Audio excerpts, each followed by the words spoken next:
తమ్ముడు, నీతో మాట్లాడాలరా. అర్జెంటుగా వచ్చారా, మన తోట దగ్గరకు వచ్చే.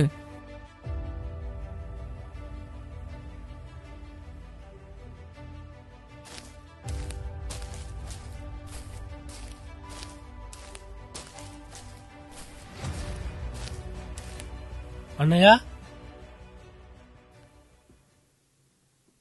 ఏమైందన్నా? ఎందుకు పిలిచావు? రే, నేను మదనపల్లికి వెళ్ళిపోదాం అనుకుంటున్నారా. ఎందుకన్నా? ఏమైంది? నా వల్ల ఏమైనా ప్రాబ్లమా, లేక నీ ఇంట్లో ఏదన్నా ప్రాబ్లమా? ఏం లేదురా, మీ వద్దంతా చాలా కష్టంగా ఉంది. ఇంటికి రాగానే రోజుకు ఒకరి మీద చాడీలు చెప్తానే ఉంది. నిన్న అమ్మ మీద చెప్పింది, ఈరోజు నీ మీద చెప్పింది. నువ్వు నమ్ముతున్నావా అన్నా? చా లేదురా, 24 ఏళ్ళు కలిసి పెరిగాము.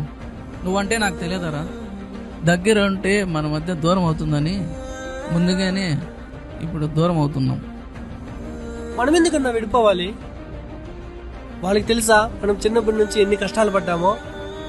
ఎవరికి కష్టాలు రాకుండా ఉండవన్నా, మనమే మార్చుకోవాలి. విన్నారా? సరే, లేదంటే కలిసి పుట్టాము, కలిసి పెరిగాము, కలిసే పోతాము. ఒకవేళ నువ్వు వదిలినా చచ్చేంత వరకు నేను వదలనన్నయ్యా.